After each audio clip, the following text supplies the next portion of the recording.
गोवा का नाम जब भी हम सुनते हैं तो हमारे दिमाग में क्या आता है? खूबसूरत बीचेस, रिजॉर्ट्स, पब्स। हम लोग गोवा जाते हैं एंजॉय करने के लिए, स्ट्रेसफुल लाइफ से फ्री होने के लिए। पर गोवा की एक और साइड है जो है हॉन्टेड। वहाँ ऐसे बहुत सारे रिजॉर्ट्स मिल जाएंगे, घर मिल जाएंगे जो वैसे तो बहुत आलीशान महल लगते हैं, पर अब वो खंडर में बदल चुके हैं और वो अब किसी हॉन्टेड प्लेस से कम नहीं है। और इन्हीं में से एक घर है जिसका नाम है D'Mello house. D'Mello house south Goa के सेंटा मॉल एरिया में स्थित है। इस घर को एक प्रीमियम पोर्टुगीज फिनिश दी गई थी, पर आज ये घर किसी खंडर से कम नहीं है और इसकी वजह थी डिमेलो ब्रदर्स।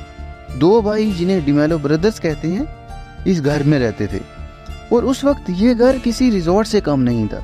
इसको प्रीमियम पोर्टुगीज फिनिश दी गई थी, इसमें स्पाइरल जैसी स्टेयर्स थी। पर इन दोनों भाइयों में इस प्रॉपर्टी को लेकर डिस्प्यूट भी था।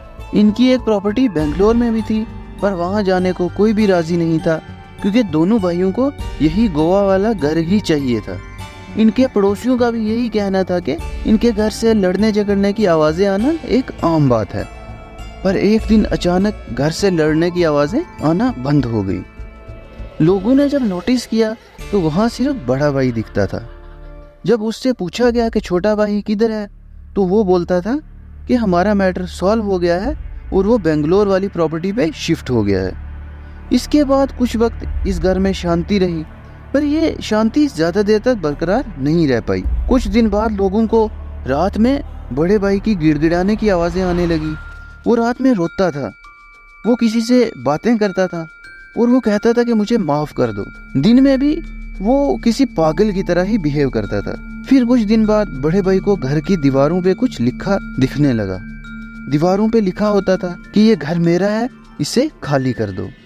और कभी उड़ती हुई चीजें उसके सर में आके लगती थी। इसकी वजह से बड़ा भाई बहुत ज्यादा डिप्रेस्ड हो गया था। आखिर में ऐसा वक्त आ गया था जब बड़े भाई से ये सब बर्दाश्त नहीं हुआ और उसने एक दिन अपने ही घर में सुसाइड कर दिया। आखिर क्या वजह थी कि बड़े भाई को सुसाइड करना पड़ा, और सुसाइड से पहले उसका बिहेवियर क्यों बदल गया था? वो क्यों पागलों की तरह बिहेव करता था? दरअसल प्रॉपर्टी डिस्प्यूट के चलते दोनों भाइयों में लड़ाई इस कदर बढ़ गई थी कि एक दिन बड़े भाई ने छोटे भाई को जान से मार दिया और दुनिया की नजरों से बचाने के लिए उसे घर के बैकयार्ड में ही दफन कर दिया। उसने सोचा कि चलो कहानी खत्म हुई, अब ये प्रॉपर्टी मेरी है। पर अब जो उस पर गुजरने वाली थी उसका बड़े भाई को अंदाजा ही नहीं था। कुछ दिन तो इस घर में ठीक ठाक निकले, पर फिर उसे अपना छोटा भाई दिखने लगा। बड़े भाई ने सोचा कि ये उसका वहम है, पर दिन ब दिन ये चीज़ें और ज़्यादा इंटेंस होने लगी। पहले तो उसे सिर्फ छोटा भाई दिखता था, पर अब वो उससे कुछ कहने भी लगा।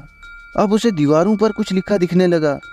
अब उड़ते हुए बर्तन या कुछ और घर की चीज़ें उससे आकर टकराने लगी। आहिस्ता आहिस्ता उसे वो बेडरूम में भी दिखने लगा, जिसकी वजह से वो रात भर सो नहीं पाता था।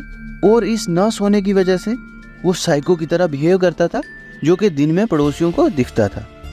दीवारों पे उसे लिखा आता था कि ये प्रॉपर्टी खाली कर दे, इस प्रॉपर्टी पर सिर्फ मेरा हक है, ये प्रॉपर्टी मेरी है। और ये लिखा हुआ किसी और का नहीं बल्कि उसके छोटे भाई का ही था। ये चीज़ें इतनी ज़्यादा इंटेंस हो गई वक्त के साथ कि बड़े भाई को सहन नहीं हो पाया और डिमेलो ब्रदर ने आखिरकार इस सब से तंग आकर सुसाइड कर दिया। पर दोनों भाइयों की कहानी यहाँ भी खत्म नहीं हुई। पड़ोसियों का कहना है कि कुछ दिन बाद उस घर से फिर से लड़ने झगड़ने की आवाजें आने लगी, यानी वो मरने के बाद भी उस प्रॉपर्टी के लिए लड़ झगड़ रहे थे।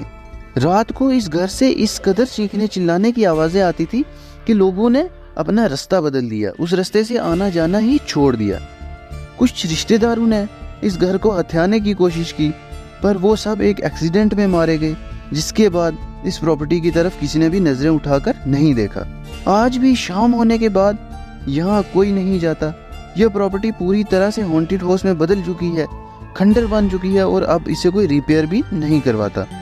लोगों का मानना है कि अगर आज भी कोई रात को अकेले यहाँ जाएगा तो वो लौटकर कभी वापस नहीं आता। और उन दो भाइयों के लड़ने का शोर आज भी इस घर से कभी कभी आता रहता है। आप लोग कमेंट करके बताएं कि क्या आप इस घर में विजिट करना चाहेंगे, और ऐसे ही वीडियोस के लिए सब्सक्राइब करें हमारा चैनल।